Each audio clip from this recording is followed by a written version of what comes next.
Tuhanlah kekuatan dan mazmurku, Dia gunung batu dan keselamatanku. Haleluya, amin. Hanya padamu hatiku percaya, Kaulah menara dan kota perlindungan.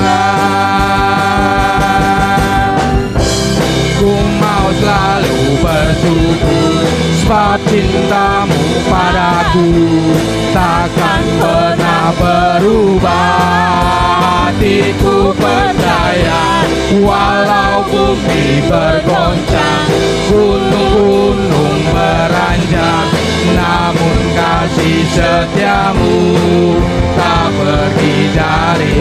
Haleluya, amin. Tuhanlah kekuatan dan mazmurku, Dia gunung batu dan keselamatanku. Haleluya. Hanya padamu hatiku percaya, Kaulah menara dan kota perlindungan.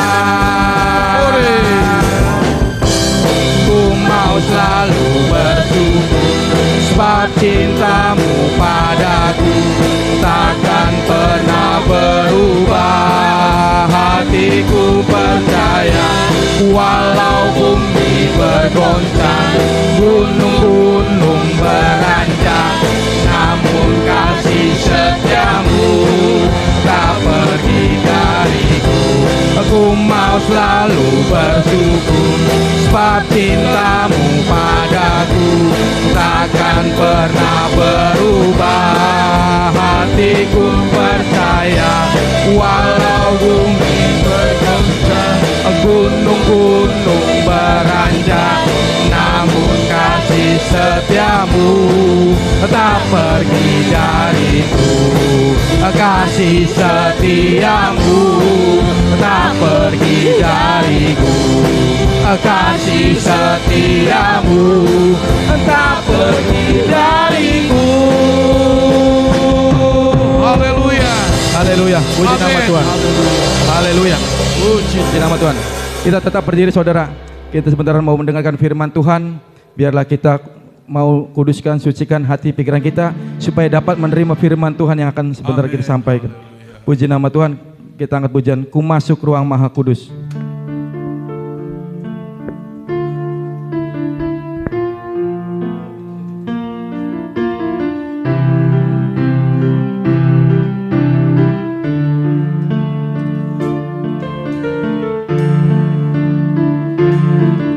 Haleluya.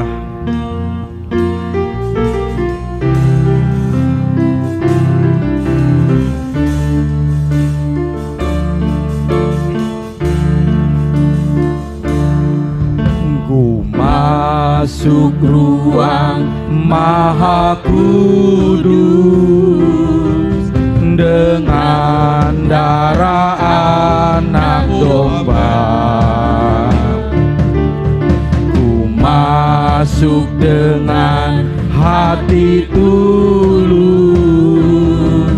menyembah yang maha kuasa. Ku masuk ruang Maha Kudus dengan darah anak domba. Masuk dengan hati tulus, menyembah yang maha kuasa. Ku menyembahmu,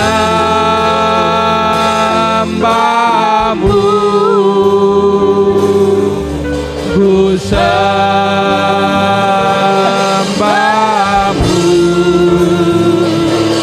ku menyembahmu,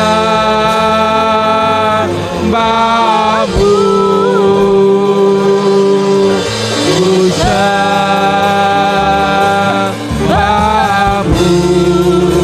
sebab namamu kudus.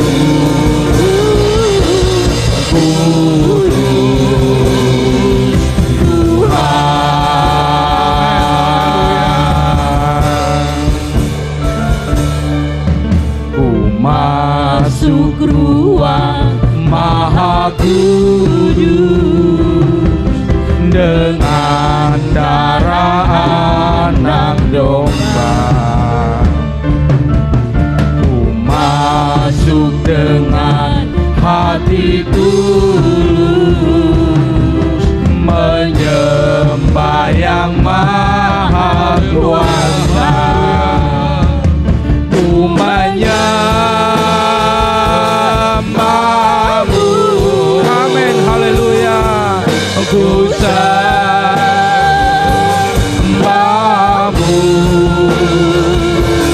ku menyembahmu,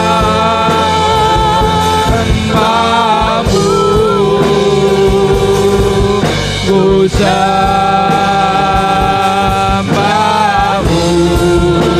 sebab namamu kudus,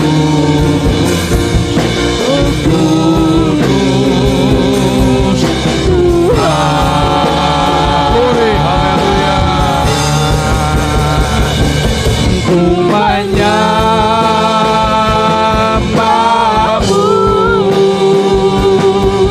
ku sembahmu,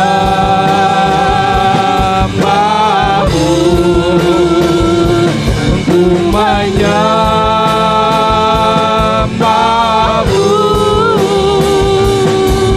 ku sembahmu, sebab namamu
haleluya, haleluya, haleluya.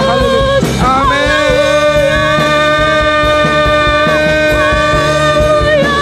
Oh, haleluya. Amin. Haleluya, haleluya. Glory, haleluya, haleluya. Glory, haleluya, haleluya. Amin, haleluya. Glory. Kita angkat pujian refnya saja.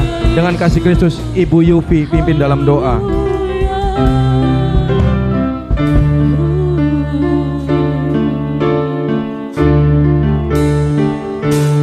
Ku menyembahmu,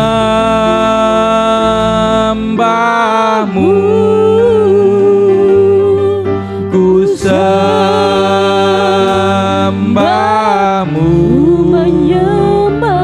ku menyembahmu,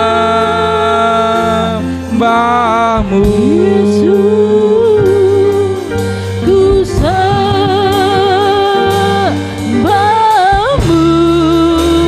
sebab namamu kudus, kudus. Katakan ku menyembahmu, ku menyembahmu,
kasih Tuhan. Haleluya. Engkau Allah yang kudus di dalam hidup Amin. kami. Haleluya. Saat ini kami datang beribadah kepadamu Tuhan.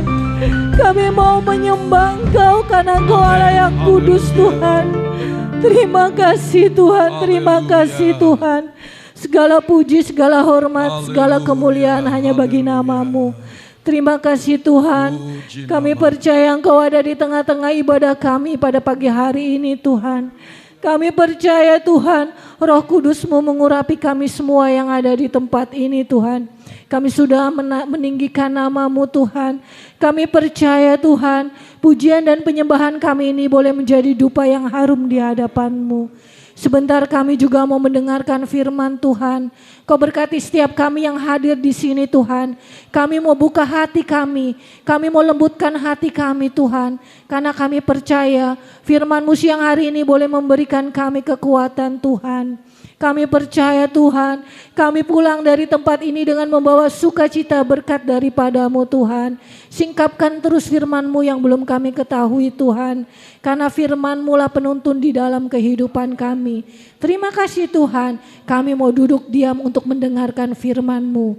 Dalam nama Tuhan Yesus, haleluya, amin. Haleluya. Puji Tuhan, sangat baik buat saya dan saudara. Kita ada kembali di dalam rumah Tuhan. Kita sudah memuji menyembahnya dan kita mau dengarkan firman Allah. Kita akan membuka firman Allah pada pagi ini, ayat yang sudah tidak asing tapi tidak apa, menjadi pokok pembahasan kita pada pagi hari ini.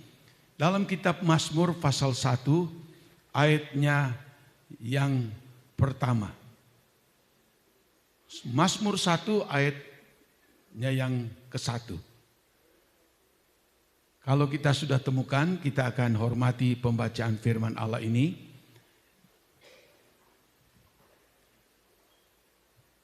Ya. Yang bawa Alkitab kita baca sama-sama. 2, 3. Berbahagialah orang yang tidak berjalan menurut nasihat orang fasik, yang tidak berdiri di jalan orang berdosa, dan yang tidak duduk dalam kumpulan pencemooh. Puji Tuhan, silakan kita duduk. Kata bahagia yang dari Tuhan bukan bahagia seperti yang dunia tawarkan. Kata bahagia dari Tuhan yaitu suatu kebahagiaan yang datangnya dari Allah melalui Roh Kudus. Dan kebahagiaan itu akan menenteramkan jiwa kita. Kebahagiaan Allah itu akan mendatangkan sukacita di dalam hidup kita. Kebahagiaan itu akan mendatangkan rasa aman di dalam diri kita. Itu berbeda dengan kebahagiaan yang ditawarkan oleh orang-orang dunia. Kebahagiaan dari Allah itu sangat dicari. Istilah kata kalau mungkin ada yang menawarkan berapapun harganya, orang-orang kaya, konglomerat bisa mendapatkannya.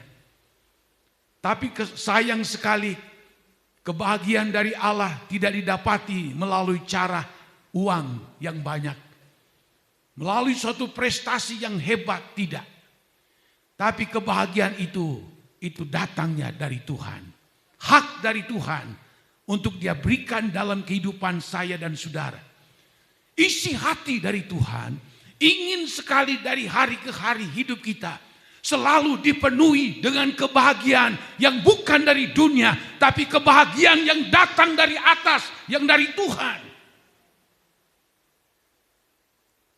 Dan Allah tawarkan ini untuk saya dan saudara-saudara. Apalagi di tengah dunia yang penuh dengan hiruk pikuk, dunia yang tidak menentu, keadaan-keadaan ekonomi, keamanan, dan hal-hal yang kita dengar, itu bisa membuat kita pusing, membuat kita bingung, membuat kita takut, khawatir dalam menghadapi hari esok dan seterusnya. Tapi Tuhan selalu ingin membahagiakan saya dan saudara. Lalu bagaimanakah kebahagiaan yang Allah berikan untuk saya dan saudara? Kita lihat dalam ayat ini, berbahagialah orang yang tidak berjalan menurut nasihat orang fasik. Ayat ini sudah tak terhitung kali saya membacanya. Tetapi puji Tuhan, kita lihat bahwa ternyata dalam ayat ini mengandung suatu rahasia Allah. Bukan saja untuk kebahagiaan selama kita di dunia, tapi juga mendatangkan keselamatan dalam kehidupan saya dan saudara-saudara. Orang yang berbahagia yaitu tidak mau berjalan menurut nasihat orang fasik. Saya cari tahu apa sih sebetulnya orang fasik itu, sehingga firman Allah katakan, kamu akan berbahagia. Kamu akan diliputi sukacita dari hari ke hari. Asalkan kamu jangan berjalan menurut jalan nasihat orang fasik. Wow, hebat sekali. Siapa sih orang fasik itu? Orang fasik pembunuhkah? Bukan. Orang fasik itu penzinakah? Bukan. Orang fasikkah perbuatan jahat yang hebat? Bukan. Tapi orang fasik itu bisa jadi orang yang beragama. Orang fasik itu bisa jadi orang yang tahu firman. Orang fasik itu bisa saja dia sudah mendengarkan firman Allah. Hanya saja mereka tidak mau patuh terhadap firman Allah. Tidak mau menuruti firman Allah itu. Bahkan hidup mereka bertentangan dengan firman Tuhan. Inilah orang-orang fasik. Dan orang fasik ini justru lebih berbahaya dari orang jahat yang belum mengenal Tuhan. Orang yang belum mengenal Tuhan, sekali dia bertobat, dia jadi orang baik. Tapi kalau orang fasik, wow, bahaya. Bahaya. Orang fasik itu ada di sekitar kita. Orang fasik itu ada di lingkungan kita. Orang fasik itu ada di antara gereja, antara jemaat Tuhan ada. Orang fasik itu bisa suami, orang fasik bisa istri, orang fasik bisa teman akrab kita. Seringkali kita pikir, apa sih orang fasik itu? Dan nasihat-nasihat mereka bisa membuat fatal dalam kehidupan kita. Membuat rohani kita hancur berantakan oleh sebab kita tertarik dengan nasihat-nasihat yang kelihatannya masuk akal. Yang kelihatan mulutnya baik, tapi ujungnya akan menjerat kita. Kitab Mazmur ada 150 pasal. Panjang sekali. Tapi dimulai dengan kalimat ini. Artinya apa? Jikalau kita tidak menuruti, berjalan bersama orang, nasihat orang fasik, itu dasar modal kita di dalam perjalanan hidup iman kita. Kita akan berhasil di dunia ini bahkan di akhirat nanti.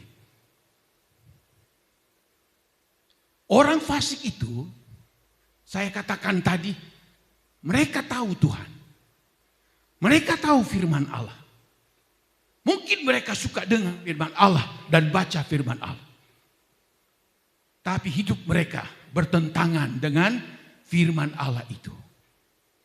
Kalau kita lihat di dalam kitab Mazmur pasal 36, dikatakan dalam ayat 2, dosa bertutur di lubuk hati orang fasik, rasa takut kepada Allah tidak ada pada orang itu. Sebab ia membujuk dirinya sampai orang mendapati kesalahannya dan membencinya. Perkataan dari mulutnya ialah kejahatan dan tipu daya. Ia berhenti berlaku bijaksana dan berbuat baik. kejahatan dirancangkannya di tempat tidurnya. Ia menempatkan dirinya di jalan yang tidak baik. Apa yang jahat tidak ditolaknya.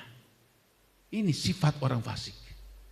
Bahkan di dalam Mazmur pasal 10, di situ juga kita lihat firman Allah mengatakan begini dalam ayat 2. Karena congkak orang fasik giat memburu orang yang tertindas. Mereka terjebak dalam tipu daya yang mereka rancangkan. Karena orang fasik memuji-muji keinginan hatinya. Dan orang yang loba atau rakus mengutuki dan menista Tuhan. Kata orang fasik itu dengan batang hidupnya ke atas. Allah tidak akan menuntut. Tidak ada Allah, itulah pikirannya. Tindakan-tindakannya selalu berhasil. Hukum-hukummu tinggi sekali, jauh dari dia. Ia menganggap remeh semua lawannya. Ia berkata dalam hatinya, aku takkan goyang. Aku tidak akan ditimpa malapetaka turun-temurun. Itu sifat-sifat daripada orang fasik. Ternyata umat pilihan Allah yang dipimpin oleh Raja Daud tidak luput dari banyaknya orang-orang fasik itu. Mereka datang dan membujuk orang-orang lain untuk berbuat fasik. Sebab mereka tahu firman Tuhan. Mereka tahu Alkitab. Dan kita sudah lihat dalam Mazmur pasal 36. Sebetulnya panjang tapi menyingkat waktu. Dan Mazmur pasal 10. Itu sebabnya firman Allah katakan. Yang tidak berjalan menurut nasihat orang fasik. Kenapa? Orang fasik itu pintar sekali memberikan masukan. Orang fasik pintar sekali memberikan nasihat seolah-olah nasihat mereka luar biasa. Sebab orang fasik itu dalam sikap mereka orang yang seperti orang benar. Alkitab memberitahu. Sikap mereka seperti orang tidak pernah berbuat salah dan dosa. Tapi dalam hati mereka penuh dengan rancangan-rancangan yang jahat untuk menghancurkan. Seringkali tanpa kita sadar dalam perjalanan hidup kita. Ada saja orang-orang fasik yang mengatakan saya orang Kristen. Saya orang beragama. Mungkin saya lebih pintar daripada kamu dalam soal Alkitab. Lalu dia mulai memberikan nasihat-nasihat. Tapi bukan nasihat yang baik. Tapi yang nasihat-nasihat yang justru menghancurkan kita tanpa kita sadari. Apaan sih Rai? Maning-maning kebaktian. Wis kayak bugem baik. 1 minggu pimpinan kebaktian. Wis kayak pendeta baik. Maka tadi wong iku kok aja terlalu suci temen. Ini seringkali nasihat-nasihat yang kita dengar. Masuk dalam telinga kita. Apa sebab? Orang fasik tidak suka melihat orang benar. Orang fasik tidak suka melihat orang yang sungguh-sungguh sama Tuhan.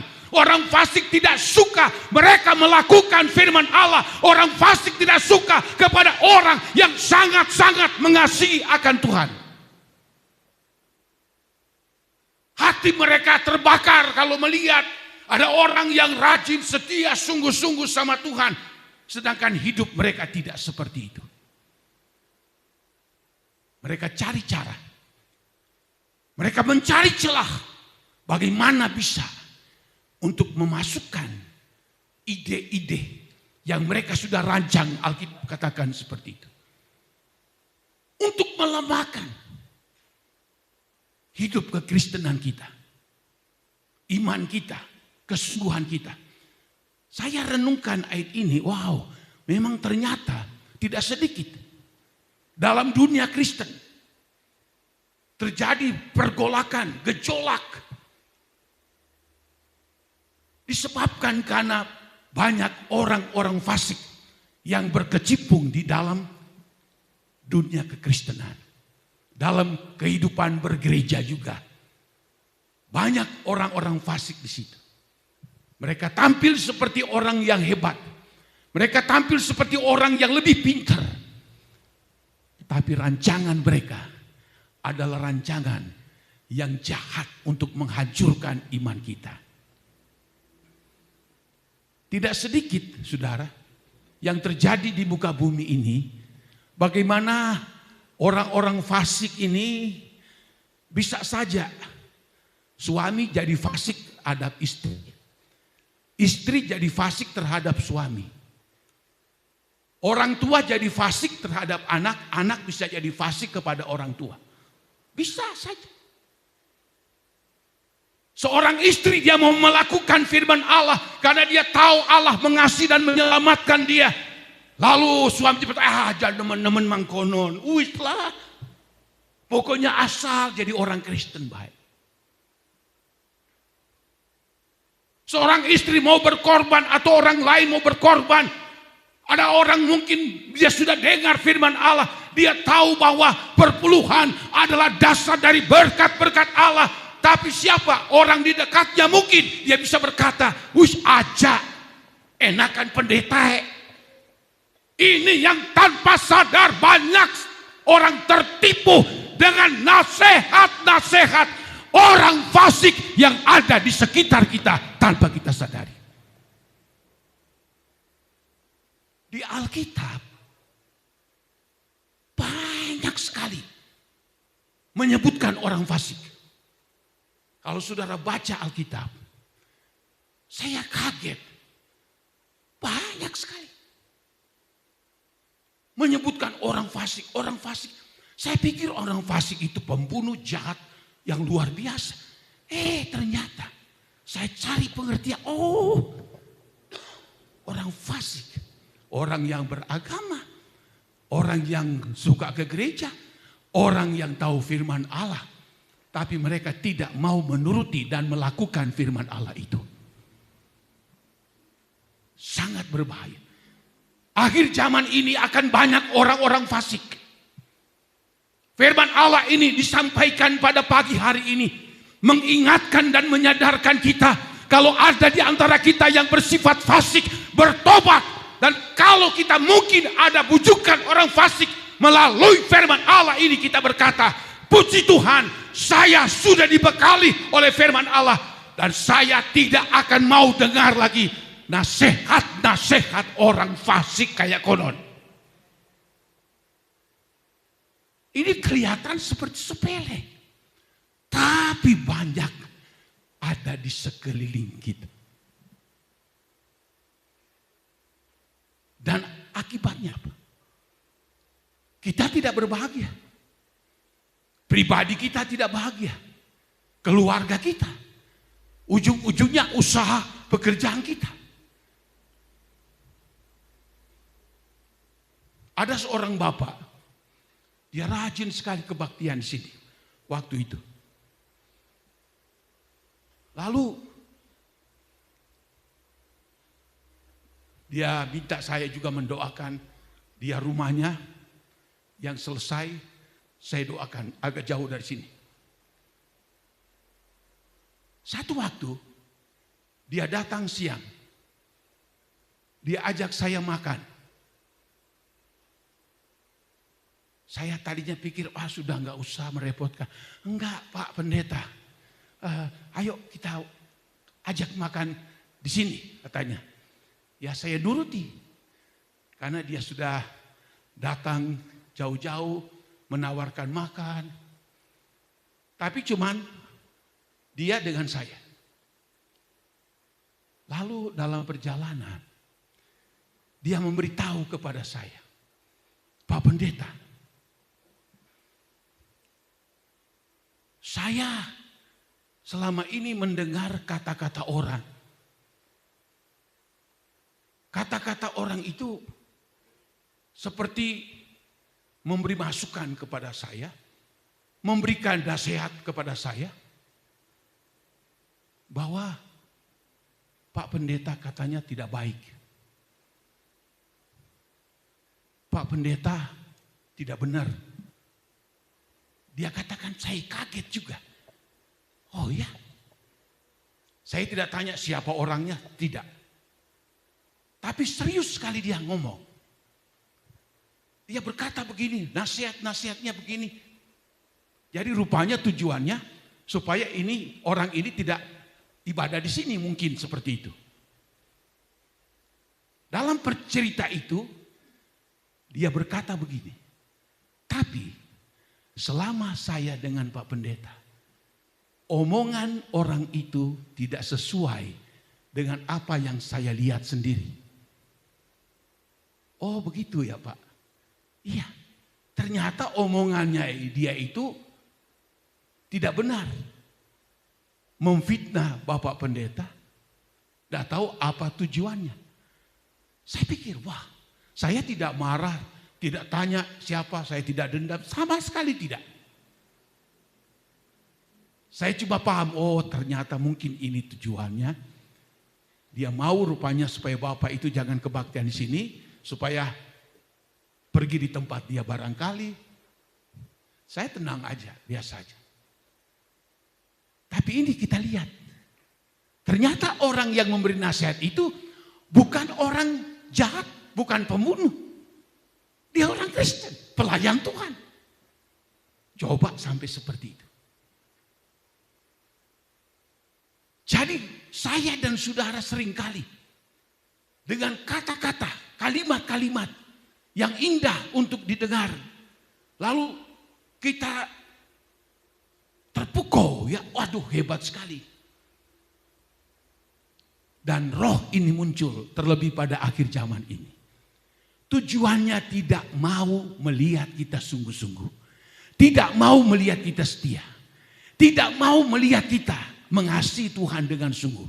Tidak mau melihat kita menjadi orang pelaku-pelaku firman Tuhan. Itu sebetulnya inti mereka. Jadi kita harus juga waspada dalam menjalani hidup ini. Kalau ada kata-kata kiri kanan muka belakang datang seolah-olah masukan, seolah-olah nasihat, tapi akan merugikan iman kita. Maka ada ayat berkata, apa yang ditabur itu yang akan dituai oleh orang. Kalau orang menabur baik, pasti dia akan menuai baik. Nah ini yang kita pegang. Nah, lalu yang kedua, dalam ayat ini firman Allah berkata begini.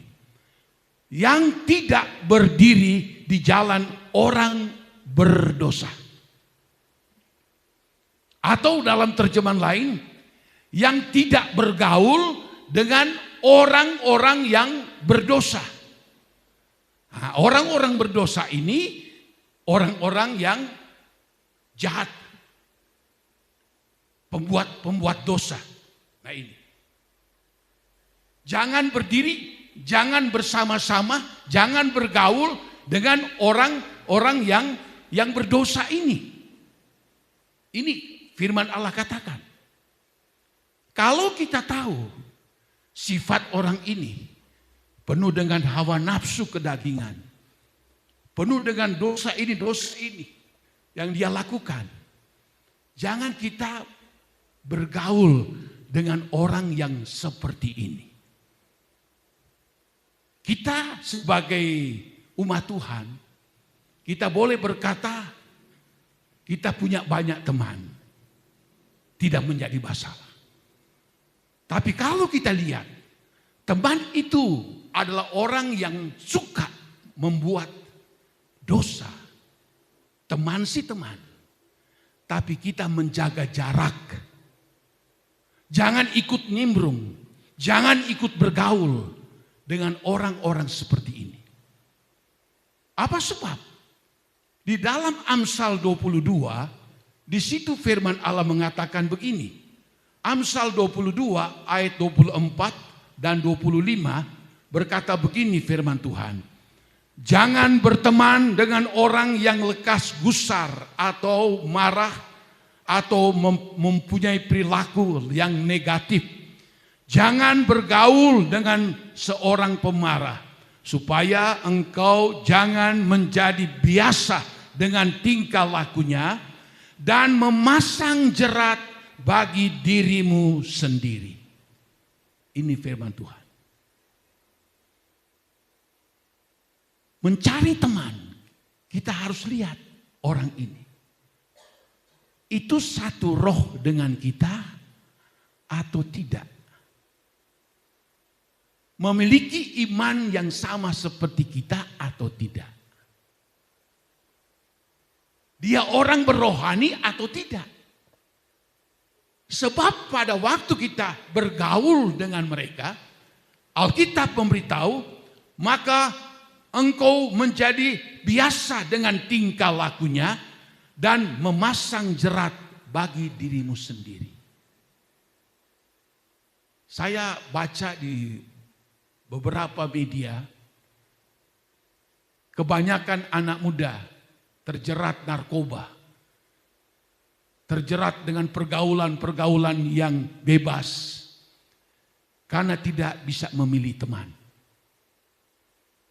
Sehingga terjerat di dalam dosa dan perbuatan yang mereka lakukan. Hampir semua kalau ditanya, kenapa kau begini? Karena teman. Kenapa kau narkoba? Karena teman. Kenapa kau mabok? Diajak teman. Dalam pergaulan kita pun, kita harus memilih. Dia orang takut Tuhan kah atau tidak? Dia percaya Tuhan kah atau tidak? Sebab di dalam 2 Korintus 6, di situ firman Allah berkata begini. Di dalam ayatnya yang ke-14 dan seterusnya. 2 Korintus 6 ayat 14, janganlah kamu merupakan pasangan yang tidak seimbang dengan orang-orang yang tak percaya. Sebab persamaan apakah terdapat antara kebenaran dan kedurhakaan? Atau bagaimanakah terang dapat bersatu dengan gelap? Persamaan apakah yang terdapat antara Kristus dan Belial atau berhala? Apakah bagian bersama orang-orang percaya dan orang-orang tak percaya? Apakah hubungan bait Allah dengan berhala? Karena kita adalah bait Allah, bait dari Allah yang hidup menurut firman Allah ini. Aku akan berdiam bersama dengan mereka dan hidup di tengah mereka.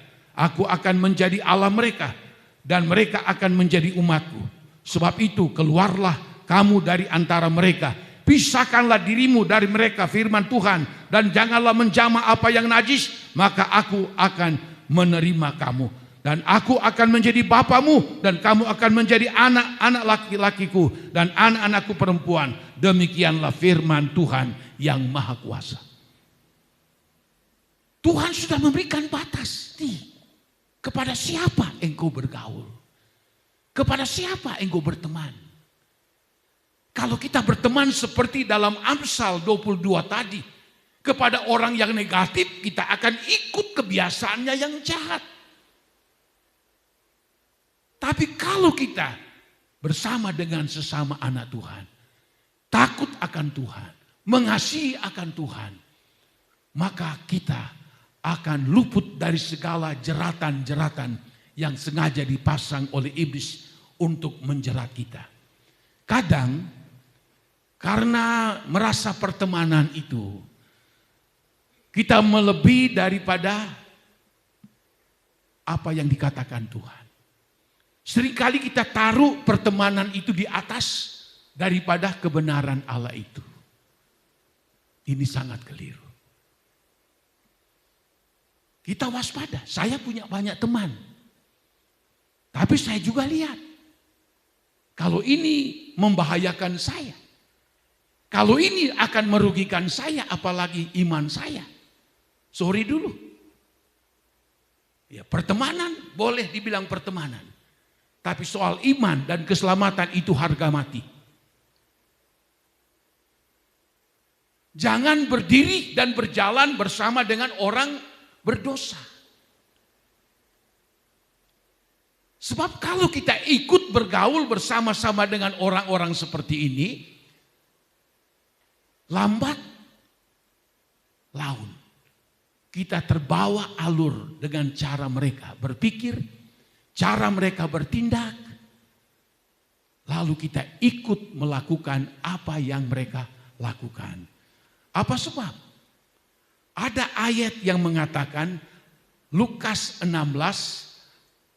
pasal 16 ayatnya yang ke-8. Dengar baik-baik ini. Lukas 16 ayat 8. Lalu tuan itu memuji bendahara yang tidak jujur itu, karena ia telah bertindak dengan cerdik. Sebab anak-anak dunia ini lebih cerdik terhadap sesamanya daripada anak-anak terang. Wah, sudah ada di sini. Kita baca ini sebab ini bagus sekali, ya. Kita baca mulai dari sebab anak-anak dunia ini. Kita baca bareng-bareng. 2, 3. Sebab anak-anak dunia ini lebih cerdik terhadap sesamanya daripada anak-anak terang. Amin. Anak-anak dunia, orang-orang berdosa ini lebih pintar bergaul, lebih cerdik dalam bergaul. Hebat sekali. Mereka tahu segala-galanya. Mereka lebih pintar di mana tempat-tempat yang mereka sukai. Mereka tahu betul. Cerdik sekali, pintar sekali. Saya pikir lebih baik kita disebut bodoh daripada ikut pintar lalu kita ikut terjerumus. Kamu kok goblok sekali kamu ya. Kamu kuno banget cara kamu. Coba lihat saya. Lihat pergaulan saya hebat.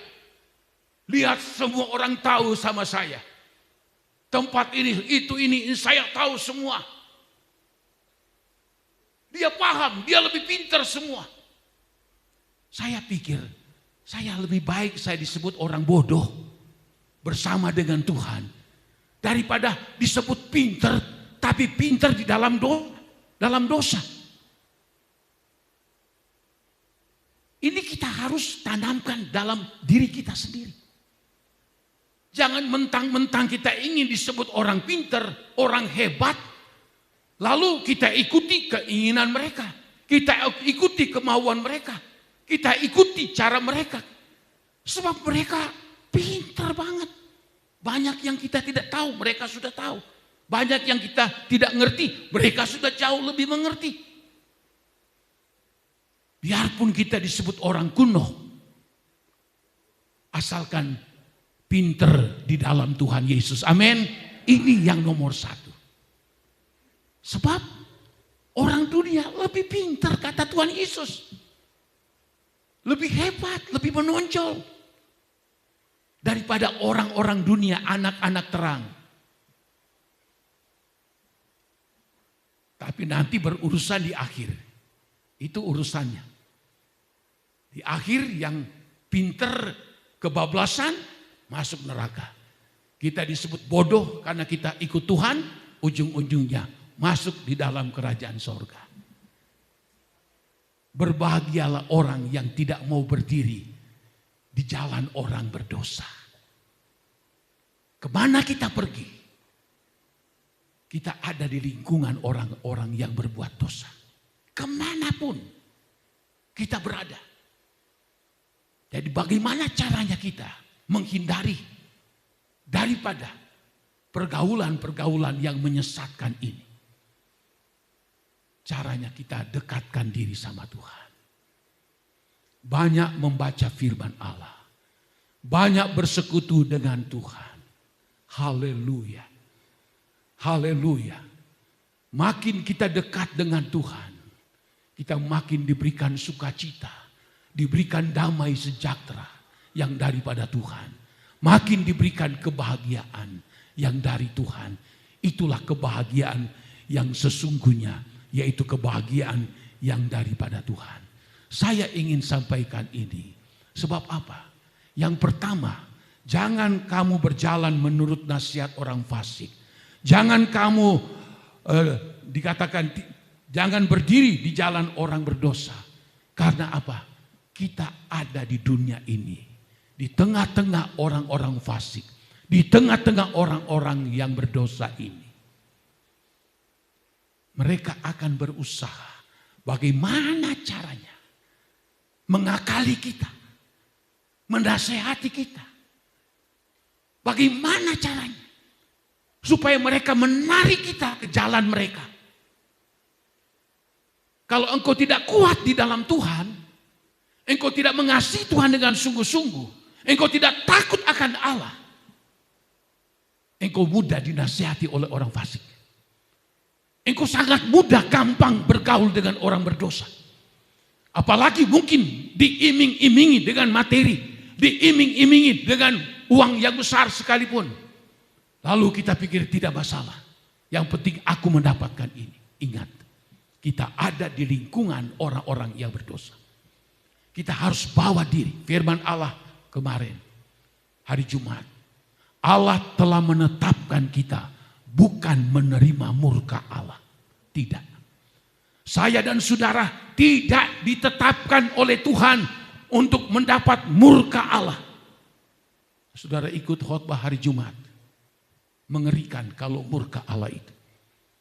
Itu dalam Wahyu pasal 8. Wahyu pasal 16. Di situ ada 7 sangkakala yang berisi murka Allah yang begitu hebat.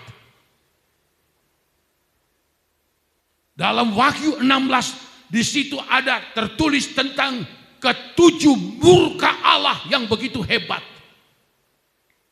Dan itu akan dialami pengikut-pengikut antikristus. Dan mereka yang tidak bertobat. Mengikuti jalan orang fasik. Mereka yang mengikuti jalan orang berdosa. 7 sangkakala, saudara baca di rumah. Mengerikan. Belum 7 pokor murka Allah, malapetaka. Itu akan dialami oleh orang-orang yang tertinggal. Tidak diangkat. Bersama-sama dengan pengikut antikris. Akan mengalami murka Allah yang begitu dahsyat. Itu belum di neraka. Itu masih di bumi ini. Saya yang khotbah hari Jumat. Saya tidak bisa tidur merenungkan ayat-ayat ini. Tuhan, jangan sampai aku termasuk alami 7 sangkakala dan 7 malapetaka yang hebat itu.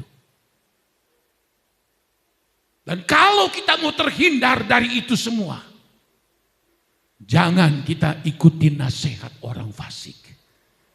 Jangan kita berdiri bergaul dengan orang-orang yang berdosa. Ini tidak main-main. Banyak pengkhotbah sekarang hanya mengkhotbahkan bagaimana engkau hebat berhasil. Tapi mengkhotbahkan tentang murka Allah seringkali dikesampingkan. Padahal Alkitab sudah menulis malapetaka yang begitu hebat, murka Allah yang begitu hebat yang akan dialami oleh orang-orang berdosa dan orang-orang fasik ini. Saya tidak cukup waktu menguraikan murka Allah itu. Tapi di dalam 1 Tesalonika 5, Allah sudah tetapkan kita tidak mengalami apa yang disebut murka Allah itu. Tapi bagaimana? Jangan kita akan dengar nasihat orang fasik. Jangan kita bergaul dengan orang berdosa. Hiduplah sesuai firman Tuhan. Lalu, yang ketiga, dan yang duduk dalam kumpulan pencemooh. Jangan ikut duduk nongkrong, ngobrol dengan orang-orang yang disebut pencemooh. Ini ayat ini ditujukan bukan kepada orang-orang dunia. Pencemooh itu orang yang menghina, Orang yang menjelek-jelekan orang, merendahkan orang, mengolok-ngolok orang. Dan itu sudah ditulis di dalam Alkitab. 2 Petrus pasal yang ketiga, di situ sudah ditulis 2 Petrus pasal 3, Alkitab memberitahu 2 Petrus pasal yang ketiga, dikatakan begini firman Tuhan. Dalam ayatnya yang ke-3, yang terutama harus kamu ketahui ialah bahwa pada hari-hari zaman akhir akan tampil pengejek-pengejek dengan ejek-ejekannya. Yaitu orang-orang yang hidup menurut hati, menurut hawa nafsunya. Kata mereka, di manakah janji tentang kedatangannya itu? Sebab sejak bapa leluhur kita meninggal, segala sesuatu tetap seperti semula dan pada waktu dunia diciptakan. Lalu dalam kitab Yudas, di situ juga dikatakan begini. Di dalam ayatnya yang Yudas 1, ayatnya yang 18 berkata demikian. Sebab mereka telah mengatakan kepada kamu, menjelang akhir zaman akan tampil pengejek-pengejek yang akan hidup menurut hawa nafsu kefasikan mereka. Mereka adalah pemecah belah yang dikuasai hanya oleh keinginan-keinginan dunia ini dan yang hidup tanpa Roh Kudus. Dan ini penggenapan tentang akhir zaman. Tidak ada zaman yang seperti zaman sekarang, di mana orang mengejek kita sebagai pengikut Kristus. Begitu luar biasa. Tidak ada zaman yang seperti zaman sekarang, yang mengejek Tuhan kita Yesus Kristus seperti zaman sekarang ini. Kita belajar sejarah gereja, belum seperti yang kita sedang alami sekarang ini. Karena mungkin karena sekarang zamannya digital, orang bebas menyampaikan unek-unek mereka. Jadi mereka dengan gampang mengejek kita sebagai orang-orang Kristen, pengikut-pengikut Kristus. Bahkan mereka pun mengejek Tuhan kita Yesus, Tuhan dan Juru Selamat. Kalau saudara buka YouTube, saudara lihat di banyak muncul saudara, waduh, saya suka kesel, muncul kemarahan. Kok kalau kalian mengejek kami orang Kristen, tidak apa-apa. Alkitab memberitahu kita menderita karena Kristus, berarti ada roh kemuliaan ada pada kita. Tapi kalau Tuhan kita Yesus Kristus diejek habis-habisan, direndahkan habis-habisan, diolok habis-habisan, baru pada zaman ini. Apa yang terjadi? Memang sekarang memang musim digital. Dan itu disediakan untuk orang-orang yang tidak percaya Tuhan, benci kepada kita orang Kristen. Orang-orang yang tidak suka kepada Tuhan kita Juru Selamat. Mereka lampiaskan di situ dengan segala kata-kata yang sangat-sangat menyakitkan kita sebagai orang Kristen. Dan ini bukan makin berkurang. Ini akan makin bertambah-tambah. Jangan sampai kita terpengaruh dengan ejekan-ejekan yang begitu banyak muncul pada akhir zaman ini. Lalu lama-kelamaan, oh betul barangkali mereka itu benar juga ya. Karena banyak orang yang ikut mengatakan seperti itu. Ada kelompok ini begini, ada kelompok itu, ada komunitas ini. Apalagi kalau mereka mengatasnamakan begitu banyak orang, kita mudah terpengaruh. Dan bisa-bisa iman kita runtuh oleh sebab ejekan-ejekan yang begitu hebat pada akhir zaman ini. Saran saya, dan itu saya lakukan. Di HP yang sering muncul, ejek-ejekan orang terhadap kita orang Kristen. Terhadap Tuhan kita Yesus Kristus. Yang mengatakan macam-macam. Allah kita 3 katanya. Allah orang Kristen itu diperanakan, siapa katanya bidannya. Dan macam-macam bikin sakit hati. Dan saya putuskan dalam diri saya, tidak usah nonton. Makin kita nonton, kita makin sakit hati. Dan lama-kelamaan kita bisa membenarkan mereka. Sebab mayoritas pengakuan itu bisa menarik kita. Tapi kalau kita tahu, memang Alkitab sudah menulis, pada akhir zaman akan muncul pengejek-pengejek yang sesuai dengan keinginan mereka. Kita sudah tahu, kita hanya berkata, ya itu memang sudah tertulis. Dan kita akan berkata, berarti firman Allah itu ya dan amin adanya. Kita memiliki kesimpulan seperti itu. Kita tidak terbawa. Sebab tidak sedikit orang-orang yang tadinya orang Kristen, orang percaya. Beralih, pindah. Kenapa? Karena ejekan-ejekan ini. Mereka percaya. Awas, hati-hati. Mereka akan memperlancarkan lagi. Hati-hati. Sekali Yesus tetap Yesus, amin. Saya sampai berpikir, 1.000.000 kali, 1.000.000.000 kali kamu mengejek Tuhan saya, tidak akan mungkin saya berubah iman saya. Tidak. Yesus Tuhan dan Juru Selamat, tidak ada yang lain. Dialah yang akan membawa kita ke surga. Tidak ada yang lain. Dia pergi naik ke surga, membuat rumah untuk saya dan saudara. Dan setelah sudah selesai, dia akan datang pada kali yang kedua. Dia akan membawa kita untuk pergi ke tempat kediamannya. Itu surga, itu iman kita. Tidak bisa dipatahkan, digugurkan dengan kata-kata pengejek-pengejek yang begitu hebat pada akhir zaman ini.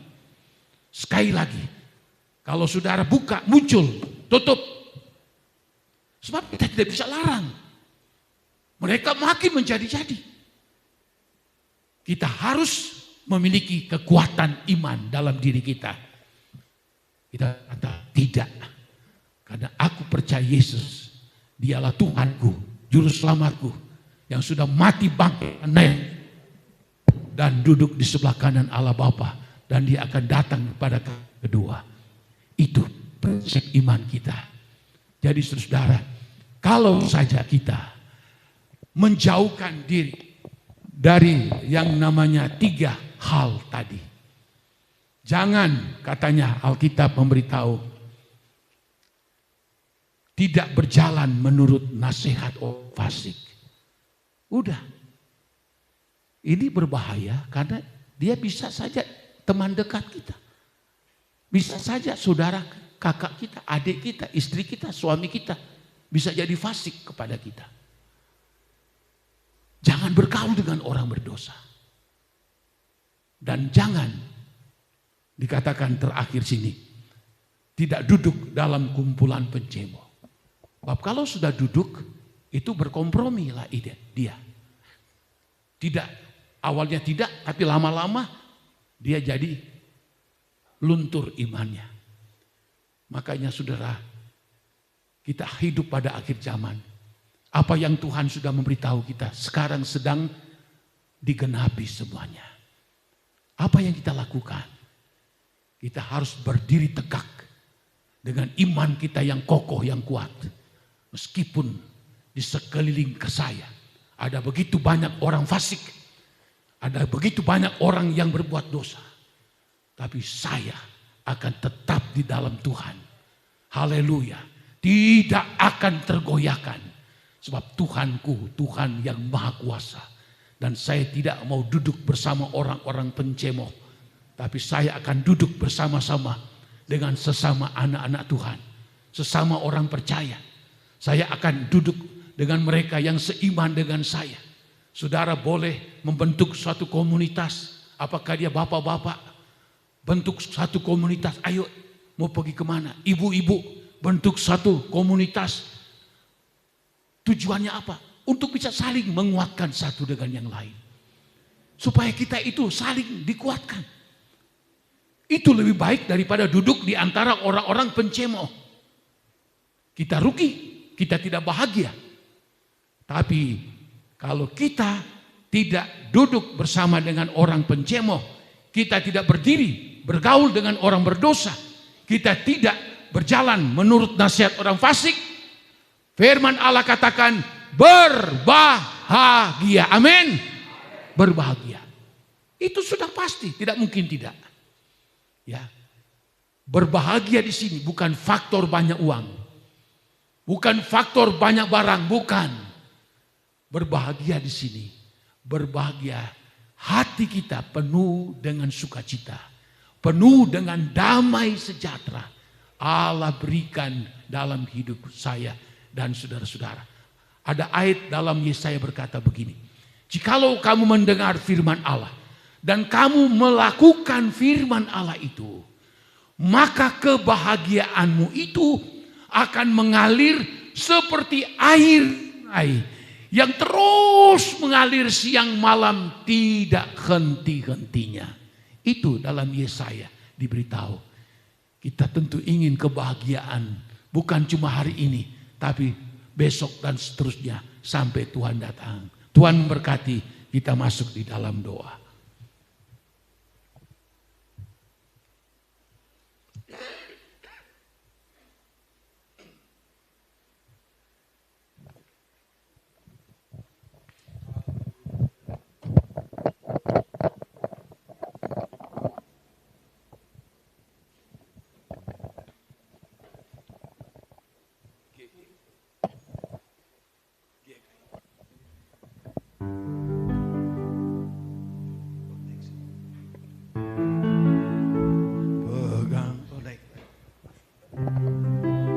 Peganglah tanganku Roh Kudus setiap hari. Amin. Ku tak dapat jalan sendiri tanpa apa ya masalah apa ya. Oh, bawalah diriku kepada segala kebenaran. Haleluya.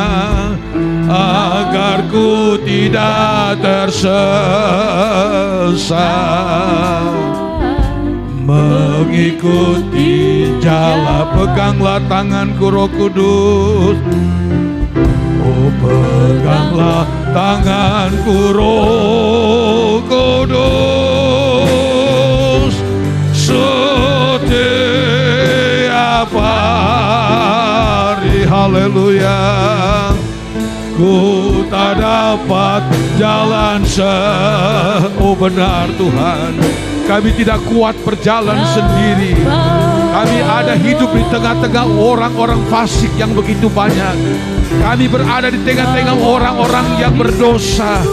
Kami hidup di tengah-tengah orang yang suka mencemoohi Engkau Tuhan. Oh haleluya. Bawalah kami kepada seluruh kebenaran-Mu. Amin. Agar ku tidak tersesat. Haleluya. Mengikuti jalan-Mu. Haleluya. Oh kudus, kudus Tuhan.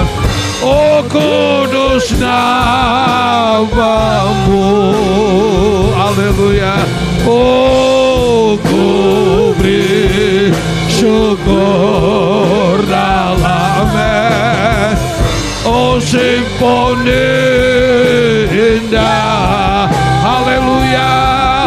Oh ajaib, ajaib Tuhan. Amin. ajaib namamu. Haleluya. Oh, nama yang beri menang. Oh Yesus, nah kudus, kudus. Nanti Bapak Rudi berdoa. Kudus, kudus Tuhan. Amin. Oh haleluya. Menjelang kedatangan-Mu Tuhan, biar kami hidup benar di hadapan-Mu. Kami mau hidup kudus di hadapan-Mu Tuhan. Haleluya. Dalam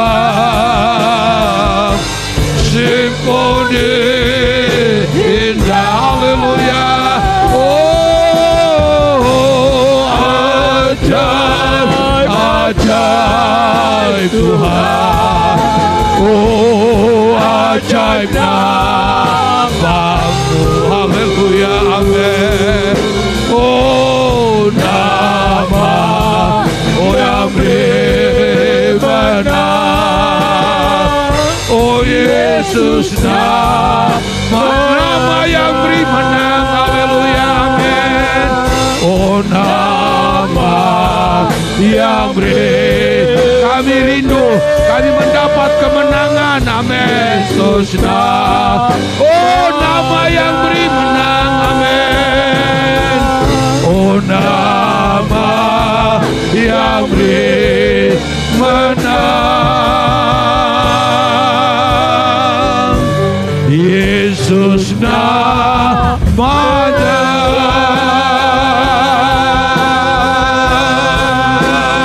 Haleluya. Haleluya. Dengan Bapa segala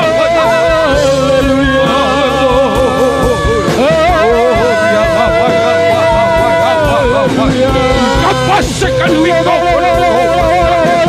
Fantasino.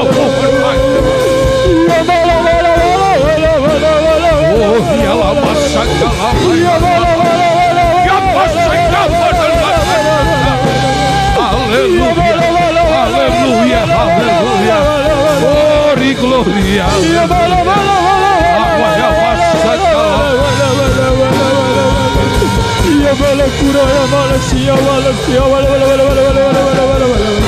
Oh, dialah masakala. Oh,